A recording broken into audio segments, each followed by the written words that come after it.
회사에서 일을 하다 병에 걸렸는데 그 병에 걸린 사람이 스스로 입증을 해야 한다? 이를 두고 부당하다는 목소리가 많을 수밖에 없을 것 같습니다. 이혜연 기자와 알권리 3법에 대해서 더 얘기 나눠보도록 하겠습니다.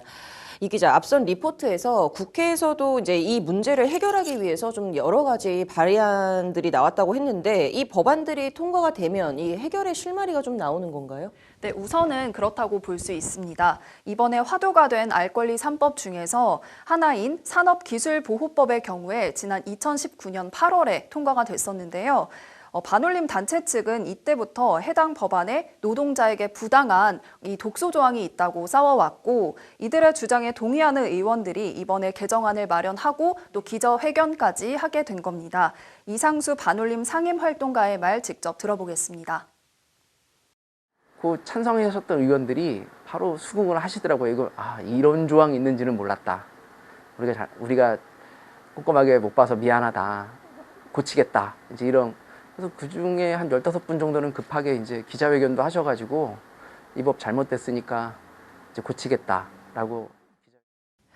네, 회사 측에서 이 산업재해를 스스로 입증해 오라고 하는 만큼 노동자들이 자신이 일하는 현장에 대한 정보를 입수하고 또 알고 있는 게 굉장히 무엇보다 중요해 보이네요. 네, 맞습니다. 이 노동자들이 질병에 걸리면 산업재해 보상을 위한 소송도 진행을 하게 되는데요. 이 과정에서 해당 자료들이 꼭 필요합니다.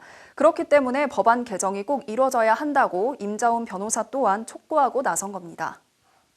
노동자들이 이제 질병에 걸리거나 또 뭐 돌아가시면 그 유족들이 그분들의 어떤 건강 문제나 사망이 산업재해다라는 것을 주장하면서 이제 산재보상 신청도 하고 소송도 하게 되는데 산재 신청을 한 유족들이 관련 사업장의 안전보건 자료에 대해서는 좀 자유롭게 접근할 수 있도록 하자.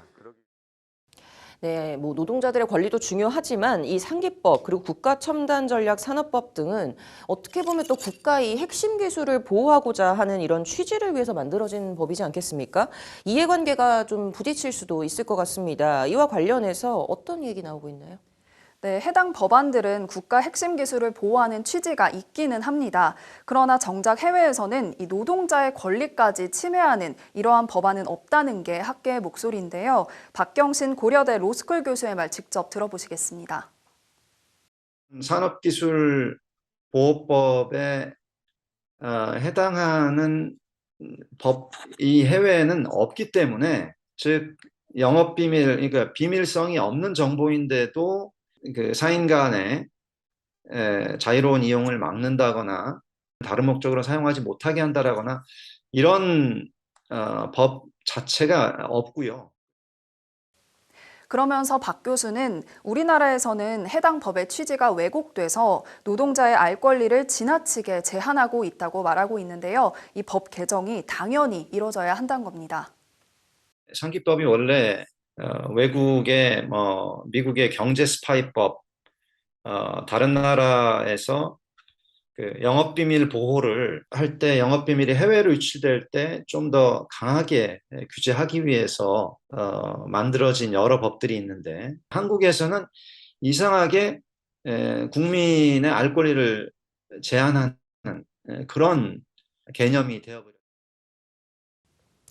네, 근로환경이 좋아져서 뭐 임명제가 일어나지 않는 것이 가장 최고겠지만 사후적 방안 또한 하루빨리 마련이 돼서 그 어떤 근로자든 부당한 처우를 받게 되는 일이 없었으면 하는 바람입니다. 이번 주 여기까지 듣도록 하겠습니다.